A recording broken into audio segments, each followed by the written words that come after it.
The courtroom was silent except for the faint hum of the ceiling fan. In the defendant's chair sat a tall black man with tired eyes and shackled hands, Marcus Reed, a single father and a mechanic from the south side of Chicago. His crime: breaking into a pharmacy to steal insulin for his diabetic daughter. His defense: none that the court wanted to hear. Judge Henry Calloway, a stern, aging man with decades behind the bench, leaned forward. His thinning hair glowed under the light. "Mr. Reed, your actions endangered lives and violated the law. Theft, regardless of reason, is still theft." Marcus lowered his head, his lips trembling. "I wasn't stealing to get rich, Your Honor. I couldn't let my little girl die." The courtroom murmured. The prosecutor shook his head, unimpressed. The judge sighed. "I sympathize, but the law must stand." From the gallery, a small voice interrupted. "Please, sir, don't take my daddy." Heads turned. It was Lila Reed, Marcus's 9-year-old daughter. Her hair was braided neatly, and her small hands clutched a worn teddy bear.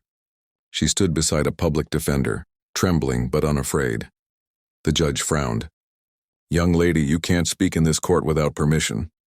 But Lila didn't care. She stepped forward. Her eyes, wide and filled with tears, met the judge's. "Free my dad, and I'll heal you." A few people in the courtroom chuckled. Even the bailiff smirked. "Heal me?" the judge repeated, almost amused. "What do you mean, child?" Lila took a deep breath. "I know you're sick. Everyone in town knows. They said you're dying and doctors can't help you. But I can. God told me so." The courtroom erupted in whispers. The judge froze. The rumor was true. He had late-stage pancreatic cancer. He had told no one outside his family and doctors. He cleared his throat. "Young lady, I don't know who told you that, but—" "Please," she said again, stepping closer. "Let my daddy go. He didn't mean no harm. If you free him, I'll make you better." Judge Calloway's gavel struck the desk. "Enough, this is a court of law, not a church revival." Lila's eyes shimmered. "You don't believe me now, but you will." Marcus turned to his daughter, tears streaming down his face. "Baby, stop. It's okay. Daddy'll be fine." But she shook her head fiercely. "No, you won't. Not if they take you away again." The judge, clearly unsettled, called a short recess. But as he stood, he faltered, his hand clutching his abdomen, his face pale. The bailiff rushed forward, helping him sit. The courtroom gasped. Lila's voice echoed through the hall. "See? He's hurting now." Hours later, Judge Calloway was resting in his chambers, pale and sweating. His clerk whispered nervously, "Sir, should we postpone the hearing?" But Calloway shook his head.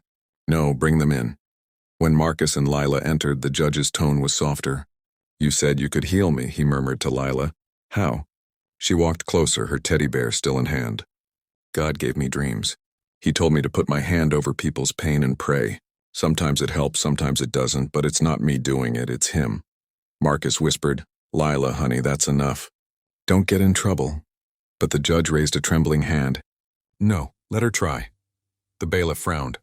"Sir, this is highly irregular." "I said let her try," the judge snapped.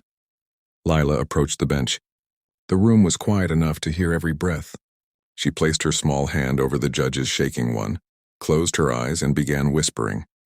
Her voice was soft but carried something unexplainable. Faith, purity, and love. "Dear God, please help the man who can help my daddy. Please make his pain go away. Please heal him so he knows you're real."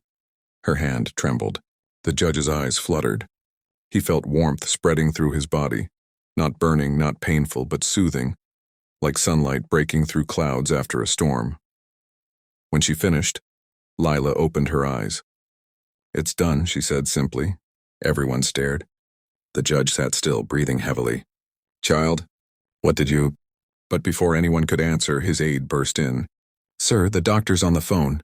He says your latest scans just came back. The tumor's gone." The courtroom froze. "What?" "They said it's a miracle," the aide stammered. "There's no sign of cancer," Ellens fell. The judge looked at Lila, disbelief written across his face. His eyes glistened as tears finally escaped. He stood weakly at first, then stronger than he had in months. Everyone was speechless, and except Lila. She just smiled. "Told you, sir. Now please, free my daddy." That evening, the courtroom was packed again.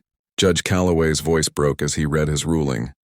Given the extraordinary circumstances, and after reviewing the facts, this court hereby grants Marcus Reed a full pardon. Marcus gasped, clutching his daughter. The crowd erupted in applause. Reporters rushed forward. The judge wiped his eyes. "Mr. Reed, I can't explain what happened here today. But your daughter reminded me of something this courtroom often forgets. Mercy." Marcus whispered, voice cracking. "Thank you, Your Honor." "No," the judge replied. "Thank her." Lila smiled shyly. "I told you God could fix it." As they left the courtroom, the once skeptical bailiff whispered to a colleague, "Guess we just saw something holy today." In the months that followed, word spread across the state. Newspapers ran headlines like "Little Girl Heals Dying Judge" and "Miracle in Courtroom 9." But Lila didn't see herself as special. She just wanted her daddy home. Marcus found work again, fixing cars and volunteering at the local church. Every Sunday, he and Lila sat in the same pew holding hands during prayer. Judge Calloway retired quietly a year later. He often visited them, bringing groceries or just talking on the porch.